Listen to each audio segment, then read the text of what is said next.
Magandang araw, Pilipinas! At isang mapagpalang tanghali din sa ating mga nakaesehano at sa lahat po ng mga manonood natin sa loob at labas ng ating lalawigan at syempre, saan man po kayong panig ng mundo. Ako po ang inyong kaibigan, Shane Tolentino.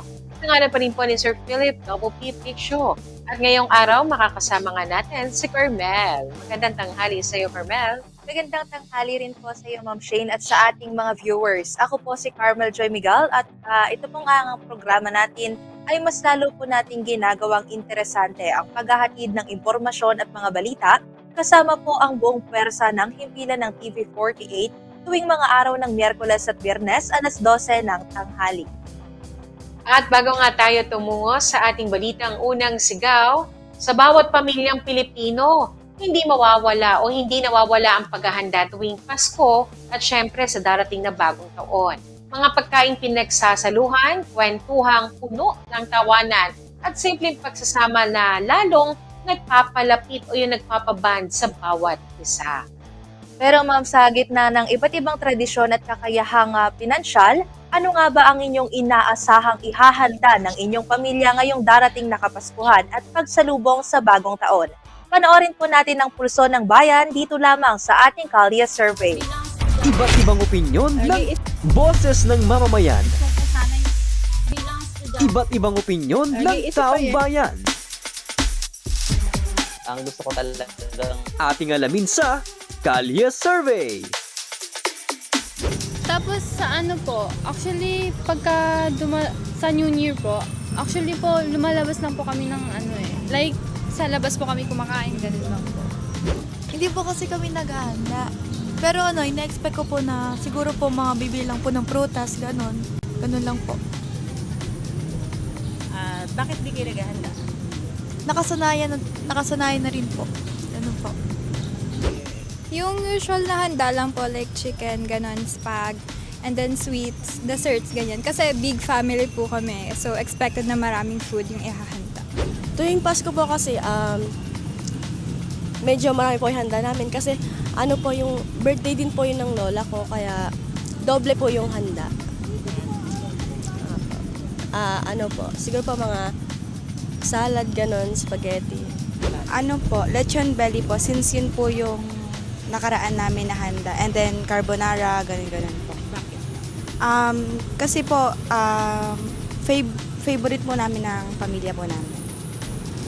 Okay lang naman po and then yung pagharap-harapan, usually na kinakain lang po namin since tuwing New Year po kami mas naghahanda po talaga. Since yung dad ko po kasi nasa ibang bansa and narinig ko nga po yung tanong nyo kanina kung wala po gumagawa naman po kami ng paraan kumbaga kung wala po kaming budget. Meron naman po kaming mga tanim sa bukid nyo nga po, yung mga buko Diyos, mga ganun po. Pwede po kami gumawa ng sarili namin. Ganun naman po. Simple lang po siya. Di ba po, dahil po sa usapan po ngayon, yung controversial po na 500 pesos, hindi po talaga kasya yon. Pero po ang inaasahan ko po na ihanda po ng family ko is yung usual po na spaghetti, yung para po sa mga bata. Mas nafe-feel po kasi nila yung Christmas pag ganun. Chicken, ganyan. Tas carbonara. And yung mga niluluto, parang lutong ulam po ng mga chicken, adobo, ganun po. Sa compound po kasi kami eh. So, ambagan po yung buong pamilya namin. Siguro barbecue, fruits. Ano pa ba yung inaano namin? Spaghetti. Mga typical mamon. Yearly naman po, yun na din yung pine-prepare lang din ng family ko. So, yun na din po, in-expect kong ihahanda namin this year. Yung sa amin lang naman po, parang yung mga typical na handa nga lang rin po katulad nung kunyari mag-celebrate ka ng birthday, mga spaghetti, pansit, sopas, ganun. Kasi mostly po, sa celebrate lang po talaga kami kapag New Year. Kaya doon lang po mas marami talaga kaming handa. So kami naman po, hindi naman po talaga kami naghahanda tuwing Christmas. Bali, ang handa na po namin is New Year. Ang ginagawa lang po namin tuwing Christmas is parang nagmo-mall, ganon, simba, yun lang po. Tapos kumakain sa labas. Bakit hindi kayo naghahanda? Parang tawag dito po, parang practical na po talaga, parang mas New Year po talaga namin ginaganap, parang sabay na rin po talaga. Para pagsalubong na. Bali, yung mother ko naman po kasi tuwing Christmas, hindi rin naman po umuwi dyan. So, parang wala pong sense yung Boses ng mamamayan. Gusto ko sana yung bilang estudyante. Iba't ibang opinyon ng taong bayan. Ang gusto ko talagang Ating alamin sa Kalye Survey.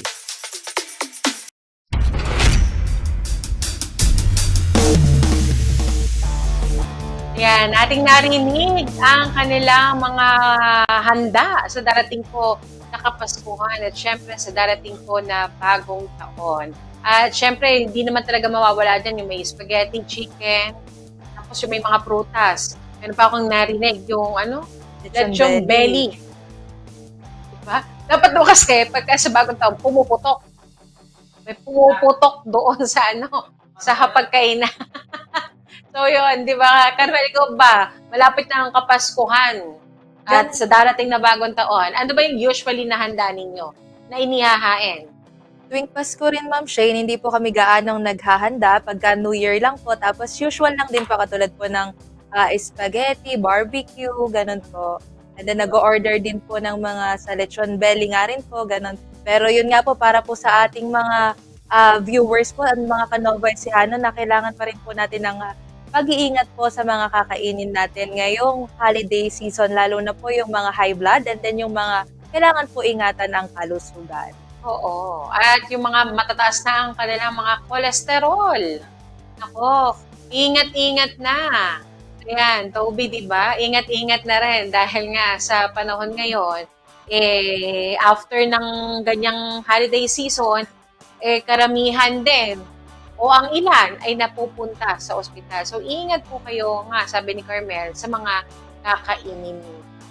Ayan po ang ating Kalye Survey for today.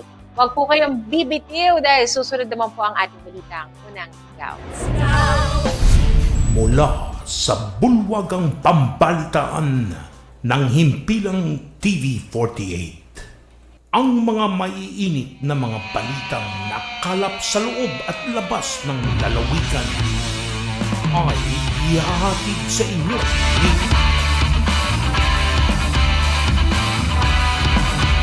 Philip Double P.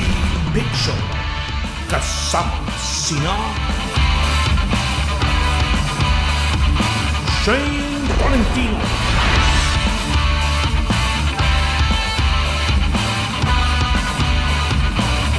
Amber Salazar. Narito na ang balitang unang sigaw. At sa ulo ng mga balita, pamimigay ng aginaldo ngayong Kapaskuhan, pinapayuhang idaan sa e-wallets at online banking, ayon po yan sa BSP. Sa regional news, mga hindi natapos na dike sa Bulacan, iniatas ni DPWH Secretary sa DPWH Bulacan First DEO na agad tapusin. Sa Bantay Krimen, babala, sensitibong balita po ito, 1.8 milyong pisong shabu na kumpiska sa Nueva Ecija. At sa balitang lokal, Provincial League of OSCA nagtaos ng Thanksgiving at Christmas celebration sa Nueva Ecija. At sa presyong palengke, murang bilihan ng paputok sa dinadayo sa Talavera, Nueva Ecija ngayong bagong taon. At sa ating viral news, estudyante sa umaga, negosyante sa gabi. Kabataang crochetpreneur, inspirasyon sa pagsisikap at pangarap. At sa ating trivia, pagtulog sa trabaho, hindi katamaran, kundi palatandaan ng sipag sa Japan. At narito na nga po mga balita sa oras na ito. Pamimigay ng aginaldo ngayong Kapaskuhan, pinapayuhang idaan na lamang sa e-wallets at online banking ayon sa Bangko Sentral ng Pilipinas. Pinayuhan ng Bangko Sentral ng Pilipinas o BSP ang publiko na gamitin ang mga digital platform tulad ng e-wallets at online banking sa pamimigay ng pamasko o aginaldo ngayong Kapaskuhan. Sa pahayag ng BSP nitong Lunes, December 22, 2025, sinabi ng ahensya na mas ligtas at mas maginhawa ang tinatawag na e-aguinaldo, lalo na sa panahon ng Pasko kung kailan mas dumarami ang transaksyon sa salapi. Ayon sa BSP, ang paggamit ng digital o electronic money bilang regalo ay nakatutulong upang maiwasan ang abala at panganib na dulot ng paghawak ng cash. Dagdag pa ng Bangko Sentral, mas practical din ang paggamit ng e-wallets at online banking sa mabilisang pagpapadala ng pamasko sa pamilya, kaanak at mga inaanak.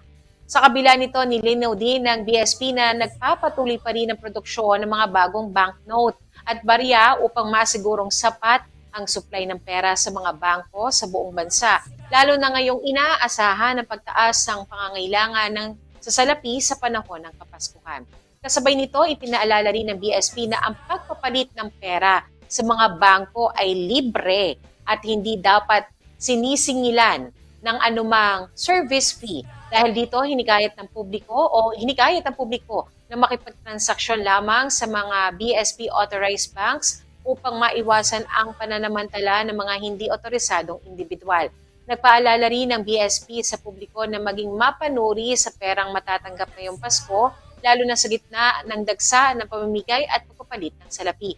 Ayon po sa ahensya, karaniwang sinasamantala ng mga gumagawa ng peking pera ang panahong ito dahil sa pagmamadali ng mga tao. Upang matukoy kung tunay nga ba ang banknote, muling ipinaalala ng BSP ang simpleng paraan ng pagsusuri na kilala bilang feel, look at tilt. Kabilang dito ang pagdamhin ang tekstura ng pera, pagtingin sa watermark at security features at pagkiling ng banknote upang makita ang pagbabago ng kulay ng ilang elemento. Hinikayat din ng mga magulang na gabayan ng mga bata sa pagtukoy ng tunay na pera, lalo na't sila ang madalas sumatanggap na aginaldo tuwing Pasko. Paalala rin po ng BSP ang sino mang makakatanggap ng hinihinalang peking pera ay huwag itong ipakalat at sa halip ay dalhin agad sa pinakamalapit na bangko at tanggapan ng BSP para sa tamang pagsusuri. At sa atin pong regional news, mga hindi natapos na dike sa Bulacan, iniatas ni DPWH Secretary sa DPWH Bulacan First DEO na agad tapusin. Inatasan ni Department of Public Works and Highways o DPWH Secretary Vivencio Dizon ang mga bagong opisyales ng DPWH Bulacan First District Engineering Office na agad tapusin ang lahat ng kulang at hindi patapos na dike project sa Bulacan. Sa kanilang unang araw sa trabaho, pinaalalahanan sila ni Dizon na panatilihin ang integridad sa serbisyo publiko at iwasan ang mga maling gawain ng mga naunang opisyales. Upang masimulan agad ang trabaho, pinangunahan ni Dizon ang inspeksyon sa hindi patapos na dike sa Pampanga River sa Barangay Bulusan, Kalumpit, na matatandaang ito ang unang lugar na biglaang ininspeksyon ni Ferdinand R. Marcos Jr. matapos ang matinding pagbaha dulot ng Typhoon Krising noong July 2025. Sa naturang inspeksyon, nadiskubre ng Pangulo na idineklarang completed ang flood control projects kahit hindi pa ito tapos. Dahil dito nagkaroon ng nationwide investigation sa lahat ng flood control projects sa bansa. Dahil ang dike sa Barangay Bulusan ang unang natukoy na ghost flood control project, sinabi ni Dizon na ito ang bibigyan ng prioridad sa Bulacan. Tiniyak din ni Dizon na may ilalaan na pondo mula sa savings ng ahensya sa ilalim ng 2025 national budget upang matapos ang mga dike project at mabawasan ang patuloy na pagbaha na dinaranas ng mga Bulakenyo.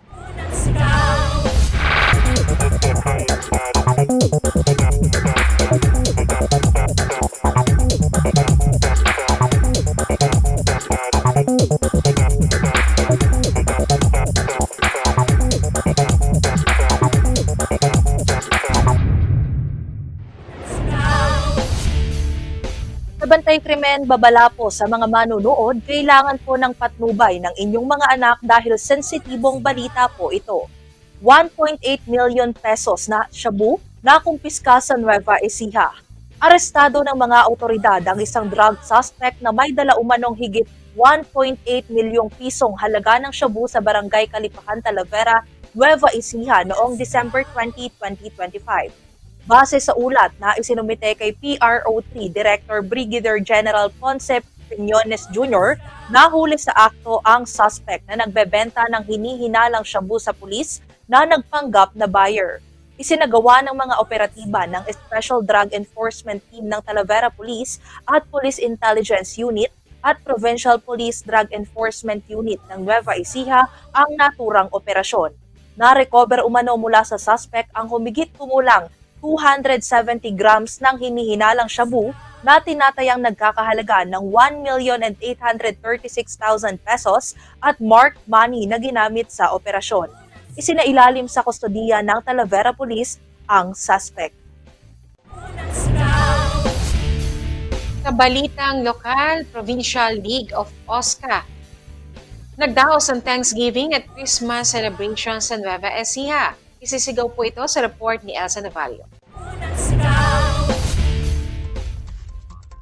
Matagumpay na isinagawa ng Provincial League of the Office for the Senior Citizens Affairs o ng OSCA at ng Nueva Ecija Coalition for Senior Citizen ang Thanksgiving at Christmas celebration nitong December 18, 2025 sa Old Capitol Compound, Cabanatuan City na dinaluhan ng mga senior citizen mula sa iba't ibang bayan at lungsod ng lalawigan. Layunin na aktibidad na ipahayag ang taos-pusong pasasalamat at bigyang pugay ang mga senior citizen bilang mahalagang haligi ng komunidad. Gayon din ang patatagin ang pagkakaisa at aktibong partisipasyon ng mga nakatatanda sa mga programa at inisyatiba ng pamahalaan. Pinangunahan ang pagtitipon ng Provincial League of OSCA, katuwang ang mga OSCA heads mula sa iba't ibang distrito ng Nueva Ecija. Tampok sa programa ang panalangin, pag-awit ng pambansang awit, panunumpa sa watawat ng Pilipinas, mga mensahe mula sa mga opisyal ng OSCA, Coalition of Senior Citizen at makukulay na presentasyon ng mga senior citizen mula sa bawat distrito. Nagbigay naman ng inspirational message si Ronald Cosico, focal person ng senior citizen sa lalawigan ng Nueva Ecija, kung saan kanyang binigyang diin ang patuloy na suporta ng pamahalaang panlalawigan sa kapakanan, karapatan at dignidad ng mga senior citizen. Bilang bahagi ng pagdiriwang ng Pasko at nalalapit na bagong taon, isinagawa rin ang health break, palitan ng regalo at masayang salo-salo na naghatid ng saya, tuwa at kasiyahan sa lahat ng dumalo. Ang araw na ito ay natatangi sapagkat kami ay muling paliligayahin ng aming minamahal na Gobernador Oye Umali dahil sa ang aming pagdiriwang ng year-end Thanksgiving party ay sa kagandahang loob po niya. Ayon kay De Fiesta, dumalo sa nasabing pagtitipon ang mga OSCA heads mula sa 27 munisipalidad at 5 lungsod ng lalawigan na bumubuo sa 4 na congressional districts, CD1, 2, 3 at 4. Aniya, ang bawat distrito ay may kani-kaniyang representasyon tulad ng pagsayaw at pag-awit at tiyak na uuwi ang bawat miyembro na may ngiti sa labi. Uuwi po sila ng masayang-masaya dahil sabi nga, libre chow from Governor Oye Umali. Thank you very much po, Governor. Bahagi rin ng kanilang year-end party ang palitan ng regalo o exchange gift at may mga medical volunteers na nakaantabay upang umalalay sa mga senior citizen sa buong programa. Nabatid rin kay De Fiesta na taon-taon ay dito ginaganap ng Federation of Senior Citizen ang kanilang year-end party. Taon-taon po, unang-una po kasi libre ito sa kagandahang loob nga ng ating gobernador. Hindi na po kami kinakailangang magrenta. Kaya napagkaisahan po namin na dito ganapin ang pagdiriwang. Pasasalamat po namin ng mga OSCA heads sa isang taon na grasya, isang taon na biyaya. Bukod po doon, dagdagan ko, maraming salamat po sa mga bigas, Gov. Umali. Buhay na buhay po kami. Ang inyo pong lingkod ay lubos na nagpupuri at nagpapasalamat. Una sa ating Panginoon, pangalawa sa Ama ng ating lalawigan, ang minamahal ng lahat, Governor Aurelio Oye Matias Umali. At ganun din, sa ngalan ng lahat ng bumubuo ng Liga ng OSCA Heads sa lalawigan, ipinaaabot po namin ang Merry Christmas, Happy New Year sa inyong lahat. Hindi napigilan ni De Fiesta ang maluha sa kanyang pahayag at inihalin tulad ang ama ng lalawigan sa isang mapagkalingang ama para sa mga senior citizen. Para sa akin,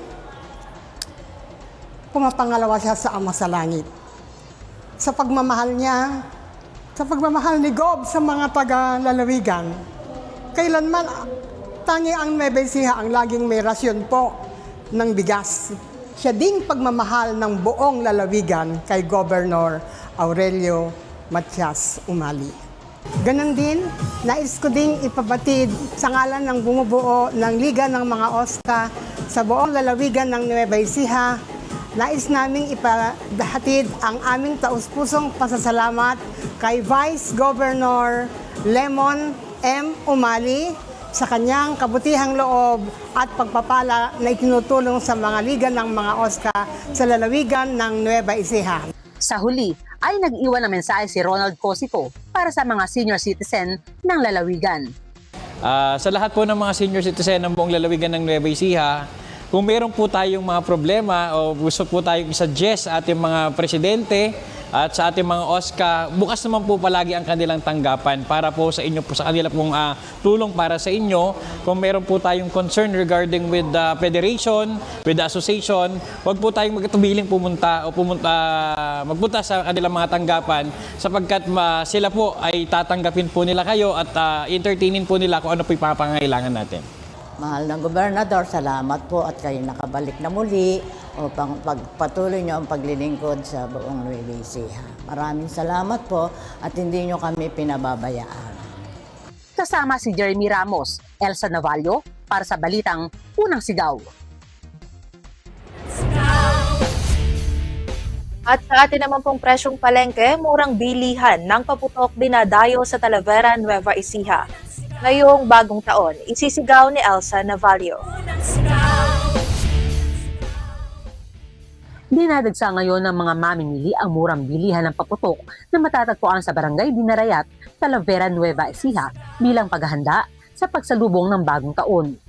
Ayon kay Ellen Alvado, tindera ng paputok, bukas ang kanilang tindahan mula alas 6 ng umaga hanggang alas 12 ng hating gabi sa mga regular na araw. Pero pagsapit ng December 28, 2025, mag-ooperate na sila ng 24 na oras o 24/7 upang maserbisyuhan ang mas maraming mamimili. Mas moving kasi, quities. Tapos para sa mga medyo walang pera, gano'n, yung hindi naman walang pera, yung nagtitipid, yung maliliit na fountains, maliliit na aerial, yun namang mga big time, malalaking fountains, malalaking aerial. Mamili na sila ng maaga hanggat medyo mura pa. Kasi pangkaraniwan, pagka yung nagkakaubos, tumataas yung presyo. Tsaka hindi na sila makikipag-gitgitan sa karamihan, di ba? Maginhawa silang makakapamili. Kaya sa magpunta pa sila ng Bulacan, lalo na sa Bukawi ngayon, sobrang traffic na. Dito na sila bumili. Nagkakahalaga ang mga fountain mula 60 pesos hanggang 2,000 pesos, habang ang labintador ay mabibili mula 15 pesos hanggang 150 pesos. Abot kaya rin ang mga quities na naglalaro lamang mula 10 pesos hanggang 50 pesos at ang lucis na nagkakahalaga ng 20 pesos hanggang 150 pesos. Kabilang sa mga mabenta ang pagoda fountain na nagkakahalaga mula 400 pesos hanggang 1,500 pesos depende sa laki. Patok din sa mga suki ang mga Judas belt, bombshell na 25 shots at dragon aerial na may 16 shots. Hinikayat ng mga nagtitinda ang publiko na pumili ng ligtas na paputok at sumunod sa mga paalala upang maging masaya at ligtas ang pagdiriwang ng bagong taon. Kasama si Jeff Gonzalez, Alisman Supitran III, Elsa Navallo, para sa Balitang Unang Sigaw. At po sa mga magpapaputok, ha? Gagamit ng paputok. Ayan. At sa ating viral news, estudyante sa umaga, negosyante sa gabi, kabataang crochetpreneur, inspirasyon sa pagsasikap at pangarap. Isisigaw po ito ni Jovelyn Astrero.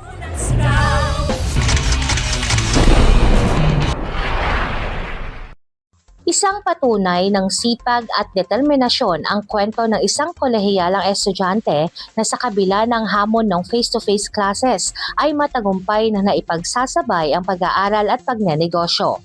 Pagbabahagi ni Anshirina Gayon o Ansh Handicrafts sa kanyang Facebook, sa umaga siya ay isang masipag na mag-aaral. Sa gabi naman, isa siyang masipag na crochet entrepreneur na gumagawa ng mga produktong hinahangaan at tinatangkilik ng marami. Aminado ang estudyante na hindi naging madali ang pagsabayin ang akademikong responsibilidad at paggawa ng crochet orders. Gayunpaman, sa tulong ng malinaw na priorities, tiyaga at disiplina, nagawa niyang lampasan ang mga pagsubok. Dahil sa kanyang maliit na negosyo, nagawa niyang suportahan ng sarili simula nang siya ay mag-college, isang bagay na ikinamangha ng marami. Hindi lamang anya kita ang naidulot ng crochet sa kanyang buhay, ito rin ang naging daan upang matutunan niya ang pagiging masipag, responsable at ang paniniwala sa sariling kakayahan. Malaki rin niya ang kanyang pasasalamat sa mga customers na patuloy na nagtitiwala at sumusuporta sa kanyang mga produkto. Gayon din sa kanyang pamilya na walang sawang umunawa, nagmahal at sumuporta sa kanyang mga pangarap. Habang papalapit ang pagtatapos ng kanyang pag-aaral, kung saan ay isang semester na lamang, dala niya ang inspirasyon na sa sipag at tiyaga, walang imposibleng pangarap. Jovelyn Astrero para sa Balitang Unang Sigaw.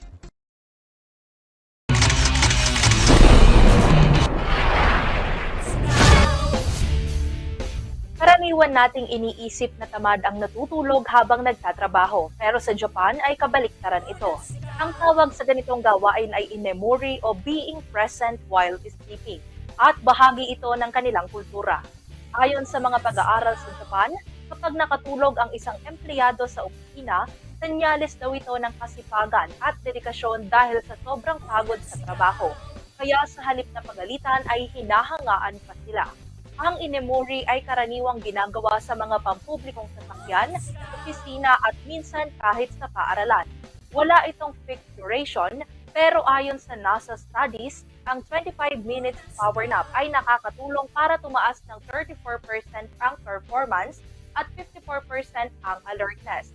Ayon din sa Nap and Top, ang 10 hanggang 25 na minutong micronap ay sapat na para makapag-recharge ng katawan at isipan habang sinusunod ang natural na circadian rhythm ng tao. Ako po si Carmel Joy Miguel para sa ating trivia. At singil sa kuryente ng mga consumer, bumalik sa 8 pesos kada kilowatt hour ngayong Disyembre. Ayon po yan sa NECO 1. Bumalik na sa 8 pesos kada kilowatt hour ang singil sa kuryente para sa mga consumer ng NECO 1 batay sa pinakahuling power rate update para sa kuryenteng nakonsumo noong December 2025 na sisingilin at ilalabas sa ang billing ng Enero 2026. Ayon po sa inilabas na abiso, ang residential rate ay nasa 8 pesos and 15 centavos kada kilowatt hour. Samantala, ang commercial low voltage rate ay 7 pesos and 29 centavos kilowatt hour, habang ang commercial o industrial high voltage rate ay nakakahalaga naman po ng 5 pesos and 53 centavos kilowatt hour. Gayunman, may naitalang pagtaas sa singil kada kilowatt hour kumpara sa nakaraang billing period.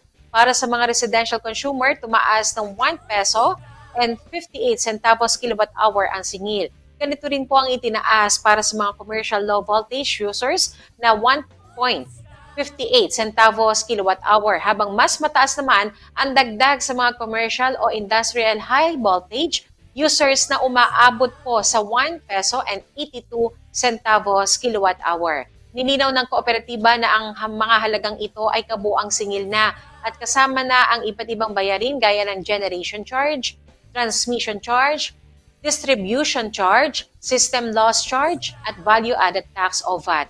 Pinapayuhan naman ng mga consumer na suriing mabuti ang kanilang electric bill sa January 2026 upang mas maunawaan ang breakdown ng singil at patuloy na magtipid sa paggamit ng kuryente upang makontrol ang gastusin, lalo na po sa panahon ng karaniwang tumataas ang konsumo ng elektrisidad. At NECO 2 Area 1 naglabas ng schedule ng pagbubukas ng mga opisina ngayong holiday season. Naglabas ng abiso ang NECO 2 Area 1 para ipaalam sa mga consumer owners ang schedule ng pagbubukas at pagsasara ng mga opisina nito ngayong panahon ng Kapaskuhan at Bagong Taon. Ayon sa advisory, sarado ang lahat ng opisina ng NECO 2 Area 1 sa December 24 at 25 dahil sa pagdiriwang ng bisperas ng Pasko at Araw ng Pasko. Muling magbubukas ang mga opisina sa December 26 upang ipagpatuloy ang regular na serbisyo. Para naman sa pagtatapos ng taon, bukas ang mga opisina sa December 29. Sarado naman sa December 30 dahil sa Rizal Day, December 31 bilang huling araw ng taon at January 1 para sa New Year's Day. Magbubukas muli ang mga opisina sa January 2, ngunit sarado sa January 3 and 4 dahil sa weekend. Sa kabila ng pansamantalang pagsasara ng mga opisina sa ilang petsa, tiniyak ng pamunuan ng NECO 2 Area 1 na naka-duty 24/7 ang maintenance crew upang agad na tumugon sa anumang aberya o emergency na may kaugnayan sa supply ng kuryente. Mananatili rin umanong bukas ang lahat ng collection partners ng kooperatiba upang tumanggap ng bayad sa konsumo ng kuryente kahit sa mga araw ng sarado ang mga opisina. At ngayon naman, batiin natin ang happy birthday si Emma Bautista. Happy birthday, Emma Bautista! It's your birthday.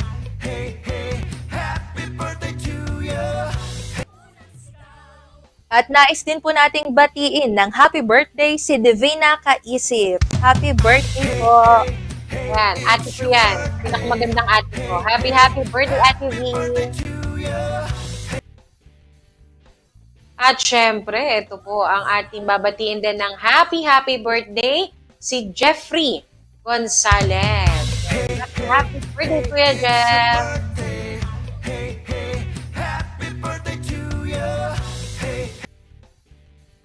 At ngayon naman, magbasa na tayo ng mensahe. Ano, Carmel? Go ahead. Unahin natin ang mensahe galing kay Isagani Santos Francisco.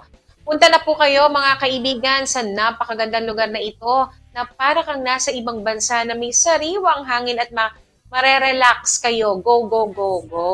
Nako, ito yung sa Farm Villaronte. Sa bayan po yan ng San Antonio. Nako, pwede po ninyong bisitahin dahil po sa napakagandang lugar. May mga bago po silang tanim ng mga makukuling na bulaklak na mula pa sa Thailand. Pwede kayong mag-picture-picture. Pwede rin kayong mag-prenup. Diba? Ayain po ninyo ang buong pamilya para nang sa ganun. Meron din kayong pang post, pang profile or cover photo sa inyong Facebook o sa inyong mga social media sites. Maraming salamat Isagani sa iyong mensahe at mensahe naman po kay Shirley Villapuerte de la Cruz. Let's go na mga sangre. What are you waiting for? Let's go to the Farm Villaronte now. Naku, sangre. Speaking of sangre, ayan, talagang yan ang uso-uso ngayon sa ating mga bata, yung mga tawag nila sangre. Ayan, ito ikaugnay pa rin doon sa post natin about sa Farm Villaronte na pwede po kayong bumisita at may entrance fee yan ng 100 pesos. At syempre, pagka sa senior citizen, merong discount. At pagka mga bata, ayan, meron mga discount din yan. At syempre, kapag ikaw ay 2 years old pababa, ay libre na rin ang pagpasok po dyan sa Farm Villaronte. And shout out natin ang may-ari po niya si Sir Mark Villaronte. Magandang hapon po sa inyo. At mensahe pa rin galing naman po kay Andy Zork or Cruz. Ayan, sa halip na masayang nagbubukas ng regalo yung bata, nadismaya at na-trauma yung bata. Binitbit pa siguro niya yan pa uwi. Akala niya maganda ang laman kasi mabigat. Napaka-insensitive naman ng nagbigay niyan sa kanya, hindi nakakatuwa. Yan po, Ma'am Shane, yung tungkol dun sa ina po na nadurog ang puso ng regaluhan po ng hollow blocks ang kanyang anak. Talaga naman pong, siguro nag-expect nga po yung bata at binitbit pa nga po niya pa uwi, doon pa po niya talaga inopen. So sana po kung bata po ang reregaluhan natin, iakma po natin sa kanila yung appropriate po na regalo para talaga sa mga bata. Nakakalungkot at hollow blocks. Nado rin ang iyak ng bata doon sa video. Anyway, mensahe pa rin galing kay Sofia Mata, dapat po sa school na binubuksan para malaman kung anong klase yung regalo niya. Sakaling hindi matupad yung usapan, ibalik sa may-ari yung regalo at yung matatanggap ng bata na iyon, ibibigay niya sa nabunot niya. So ako agree rin ako kasi pagka kunyari doon sa school din, binubuksan na nila talaga. Yung mga bata kasi pagka nakatanggap ng regalo, excited yung mga yan. Binubuksan agad-agad. At syempre, nasa bata na nga lang yun kung i-appreciate o hindi. Pero ito kasi, hollow blocks ba? Ang nakalaman doon sa regalo o natanggap niya na exchange gift. At ito po ang opinion ni Ate Sofia Mata na sana nga daw sa school pa lang ay binubuksan na yung regalo para na sa gano'n nalalaman na ng bata kung ano nga ba ang kanyang natanggap. Maraming salamat Ate Sofia at mensahe pa rin galing kay Galing naman po kay Rose Canoza de Leon. Wala pong pambili ng pang Noche Buena at pang Medianoche.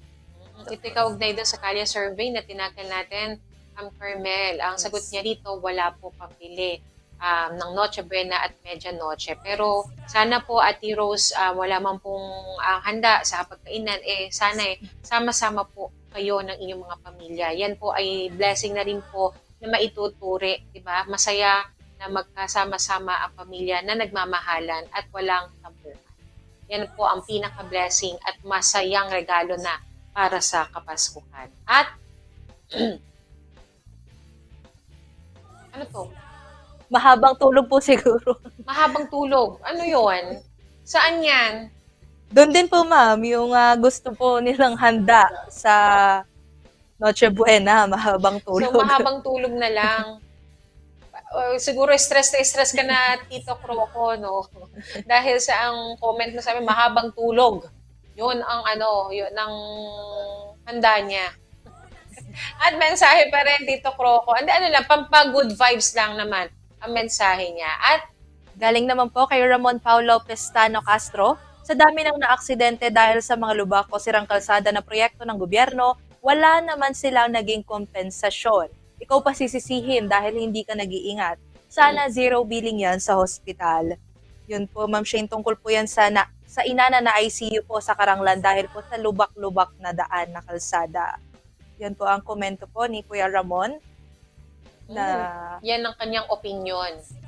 Sa dami daw po na na-aksidente dahil po sa lubak po na yan. Doon sa tinutukoy niya sa Karanglan, Ito Yes. yung patungkol po sa At yung zero bill yan sa hospital, meron naman ang PhilHealth, diba, na program patungkol po rito. Pwede po naman kayong lumapit doon sa hospital para na sa ganun maitanong po yung ganitong programa na zero billing sa mga hospital na accredited ng DOH. Mensahe, galing pa rin kay? Galing naman po kay Kali Baltazar, hindi naman sa sinisi yung daan papasok ng bayan ng Karanglan sa aksidente. Pero malimit na may maaksidente talaga doon sa sobrang sira na talaga ng kalsada doon. Napakahaba nung daan na lubak-lubak. Tagal na noon hindi pa napapagawa. Sana makita ng mga nanunungkulan sana. Sana dito po sa daan na to alam ko National Highway etong sa Karanglan na to. So sa kinauukulan po sana maisaayos po yung sinasabing daan po nito sa Karanglan nang sa gayon po wala nang mabiktima o wala nang mabiktima itong lubak-lubak na daan. Sana po maisaayos agad-agad. Maraming salamat Ate Kali Baltasar sa iyong mensahe. Galing naman po kay Mona Lisa Pastrana Rofero Viernes. Grabe, ang tagal na po sira-sira daan sa Karanglan. Di man lang kaya nakikita ng mga nanunungkulan yun. Ibang mga karsada kahit pwede pa sinisira na para ayusin. Samantalang yung talagang sirang-sira na di maayos. So, yan po ay national road po, no? So, sa kinauukulan po, sana mapansin po itong sinasabing daan sa Karanglan. At mensahe? Galing naman po kay Ido Visconde, may mararating naman talaga ang atleta kung pagtutuunan lang ng pansin ng bawat nakakasakop. Marami ako kasamang atleta na nagsihinto dahil sa pagkadismaya. Base lang po sa experience ko, kaya sa kapwa ko atleta, alam nyo ano ibig ko sabihin. Ito po ay tungkol sa San Joseño po na nagwagi ng ginto sa international athletic meet sa Malaysia. Naku, congratulations. Iniangat niya ang pagdating sa sports, ang mga talento, di ba? Ang lakas ng mga Novo Ecijano. So, congratulations doon sa taga San Jose na atleta na nanalo ng ginto sa antong Sa yun ma'am, International Athletic Meet po ang nakalagay po sa ating balita. Mhm. So, congratulations once again. At mensahe pa rin galing kay Mila Cacho, congrats! Iho, good job. I am proud of you and congrats din sa parents mo because they have a son like you. Do it again next time. Iho, sa Malaysia pa ha. Ayan. Marami ang nagko-congratulate din dito sa kababayan natin from San Jose City dahil iniangat niya ang galing ng isang Novo Ecijano sa larangan ng sports. So, congratulations once again. At galing naman po kay Ana Cantor Ramos. Hindi man kita personal na kilala, proud lahat ng Cantor clan sa inyong buong pamilya. nakaka-proud ang bilang sa pamilya, nakaka-proud din yan. Lalo na lahat ay hinahangaan ka ng buong Nueva Ecija. At galing po kay Angelica Angelo, condolence po sa buong pamilya, nakakapanghinayang lang po. patungkol to siguro dun sa Let passer, Ma'am Shane. Sa let passer. Anyway, yung sa let passer na yan, nakakalungkot din talaga dahil sa mismong araw ng paglabas ng let exam result, December 18 yun, doon din yung araw ng kanyang libing. At sabi nga doon, sa mga komento, ito yung kanyang pinakahihintay, yung paglabas ng resulta, pero hindi na nga naabutan. Nung batang iyon, siya po ay binawian ng buhay sa isang sakit. So, yan po ang pinapaabot ni Angelica Angelo sa pamilya. Condolence po sa buong pamilya. At galing naman po kay Julie Malaluan, what a waste of a precious life. Wherever you are right now, I wish you peace of mind knowing that you achieved your dreams. Only that you can fulfill them anymore, but I know your family is so proud of you. Rest in peace, Ineng, and condolence to the family. kaugnay pa rin ito doon sa let passer na nakapasa o nalaman na nakapasa siya doon sa araw ng kanya. At mensahe galing pa rin. Meron pa ba?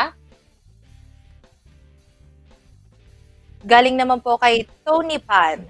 Ako, nagka-dengue ang anak ko. Pina-admit ko kaagad at saka may Kadugtong lang yan, iba pa. Okay. Go ahead. Saka may pinainom ako na herbal sibukaw. 2 days lang nakalabas agad ng hospital. Mas nauna pa siyang gumaling kaysa sa roommate na nauna ng 2 araw. Nagtaka sila bakit daw mas mabilis daw ang anak ko. So pinakita ng anak ko ang kanyang iniinom na herbal. Kaya hiningi nila ang natirang herbal. Pero kailangan magpa-ospital para mapalakas ang ating immune system. Ito'y patungkol sa? Doon pa rin siya, Ma'am Shane, sa let passer. Tama po na Kasi ang dengue. sinasabi po rito, yung pasyente na yon, di umano'y na dengue. So, tinitingnan pa rin natin yung ibang anggulo rin kung ano nga ba yung naging dahilan ng pagkamatay ng batang babae na yan, na let passer. At mensahe pa rin galing kay galing naman po kay Farmers VT. Salute to all Unit PNP Cabanatuan City. God bless at good luck sa inyong lahat and Merry Christmas and Happy New Year. At mensahe pa rin galing kay Epifania Ortaleza. Saludo po kami sa inyo, mga PNP Unit Cab City. Masaya naglulubag ang aming kalooban sa malawig niyong pagsubaybay. Salamat po. Galing kay Epifania. Ayan, galing kay Teresita Victoria Mago. Malaking perwisyo ang prime water na yan. Walang halos tulo. Malakas pa ihin ng bata. Ibalik na lang yung water district dito sa Gapan City. So marami na rin, hindi lang dito sa Gapan, hindi lang dito sa Cabanatuan, yung may mga reklamo about sa prime water. Meron na rin po yan sa Bulacan at sa iba pang lugar dito sa Pilipinas. At yan po ay nakarating na o na sa Malacanang. At yan po, ang sabi nga po ng Malacanang ay mananagot ang prime water kung sakaling sila ay may inilabag doon sa kanilang sa mga consumer. At kung sakaling merong bayad na sobrang siningil, kanila po yung pinababalik sa mga consumer. So yan po ay pinag-aaralan pa ng Malacanang para po sa mga inihain pong reklamo patungkol po dito sa prime water. At mensahe? Galing po kay George Lubong. Ibalik na lang sa water district please. Alisin na sa crime water. Ito ang kanyang komento doon at kanyang request ni Kuya George Lubong patungkol po doon sa mga reklamo sa prime water. At hindi natin alam kung taga saan si Kuya George, Gapan ba siya o Cabanatuan City. So yan po ang mga mensahe natin. Carmel, nako! Pasko na bukas! Nako, Pasko na bukas. Merry Christmas! At sa mga ninong at ninang, wag po kayo magtatago. At sabi nga kanina sa balita ko kahit magtago kayo, pwede naman din daw na e-wallet. Diba? Ipadala sa mga e-wallets or online banking ang inyong aginaldo sa inyong mga inaanak. At syempre sa mga gusto ninyong bigyan naman ng aginaldo o pampasaya para sa araw ng Kapaskuhan. Merry Christmas, everyone! At sana po ay maging masaya po ang inyong Pasko. Kasama pa rin ang inyong pamilya at mga mahal sa buhay. Herman? At yan na nga po ang mga balitang umaalingaw-ngaw ngayong araw na ito na ating nakalap mula sa loob at labas ng ating bansa. Ako pong muli si Carmel Miguel. Ito po nga ating programa ay hatid sa atin ng EPTV System and Technology.